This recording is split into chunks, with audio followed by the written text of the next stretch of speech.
Terence the Tractor. Fall had come to the island of Sodor. The leaves were changing from green to brown. The fields were changing too, from yellow stubble to brown earth. As Thomas puffed along his branch line with Annie and Clarabel, he heard the chug, chug, chug of a tractor at work.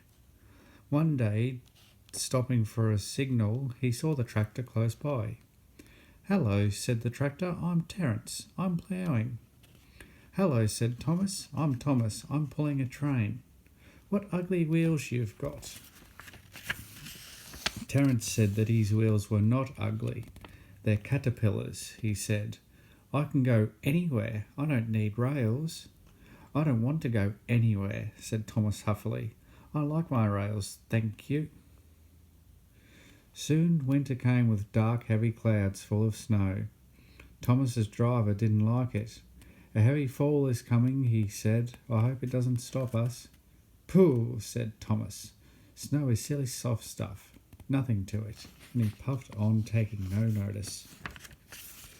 Thomas finished his journey safely, but by now the fields were covered and the rails were two dark lines standing out in the white snow.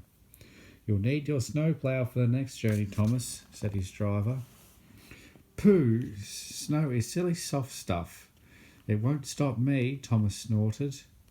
"Listen to me," said his driver. "We are going to put this snowplough on, and I want no nonsense, please." The snowplough was heavy and uncomfortable and made Thomas cross. He shook it and he banged it, and when they got back it was so damaged that the driver had to take it off. "You're a very naughty engine," the driver said as he closed the shed door that night. Next morning, Thomas's driver and fireman arrived early and worked hard to mend the snowplough, but they couldn't fix it. Soon it was time of the first train. Thomas was pleased. "I shan't have to wear it, I shan't have to wear it," he puffed. "I hope it's all right, I hope it's all right," Annie and Clarabel whispered to each other. The driver was worried too.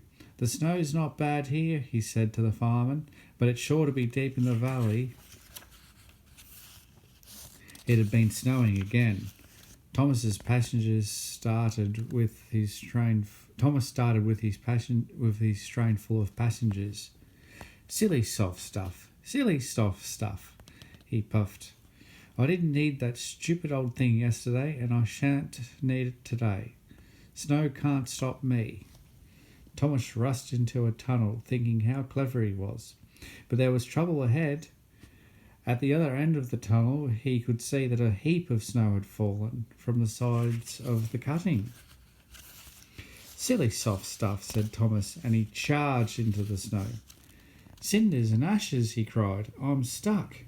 And he was. "Back, Thomas, back," called his driver. Thomas tried to go back, but his wheel spun round and he couldn't move.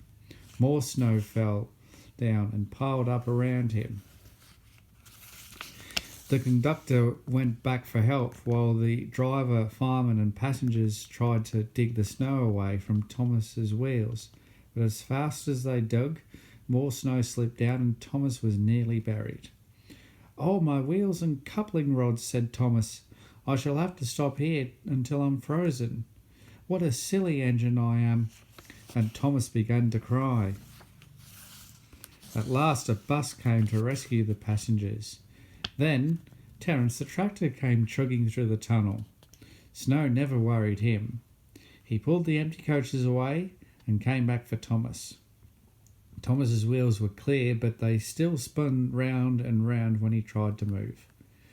Terence tugged and slipped and slipped and tugged.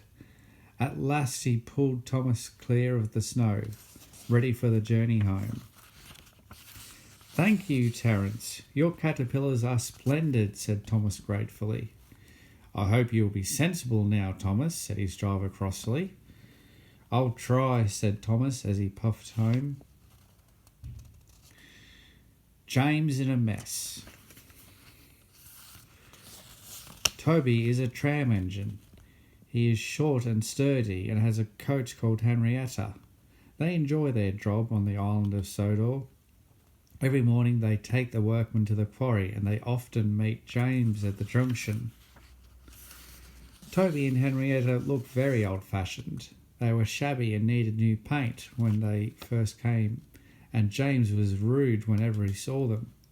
"Ugh, what dirty objects," he would say as they passed by. One day Toby lost patience. "James," he said, "why are you red?" "I am a splendid engine," replied James loftily. "I am ready for anything. You never see my paint dirty." "Oh," said Toby innocently, "that's why you once needed bootlaces to be ready, I suppose." James felt redder than ever and snorted off. It was such an insult to be reminded of the time when a passenger's bootlace had been used to mend a hole in one of his coaches, and all because he'd gone too fast. At the end of the line, James left his coaches and got ready for his next train.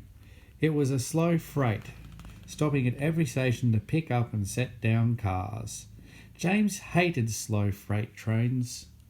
"Dirty cars from dirty sidings," he grumbled. Starting with only a few, James picked up more and more cars until he had a long train. At first, the freight cars behaved well, but James bumped them so crossly that they soon decided to get back at him. They went over the viaduct, and it wasn't long before they reached the top of Gordon's Hill. Heavy freight trains should wait here so that the conductor can set their brakes. This stops the cars pushing the engines too fast down as they go down the hill. James had had an accident with cars once before on Gordon's Hill. He should have remembered this.